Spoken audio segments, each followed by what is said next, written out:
pira, R$19,95 não vai mudar a sua vida. Eu pagaria R$19,95 pra você calar a boca. As pessoas amam ouvir minha voz, tá legal? Por isso que eu fui escalada pra ser a substituta da Dorothy na produção da minha escola, o mágico inesquecível, tá?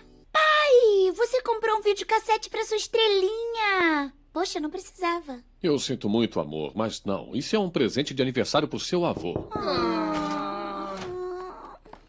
Oi, tio Lewis. É um presente pro papai? Eu detesto ter que trazer mais notícias, mas eu comprei pra ele um console de vídeo com videocassete. Mas ele ainda pode usar o seu como um peso de porta. Não, isso não é pro papai. Isso é pros meus filhos.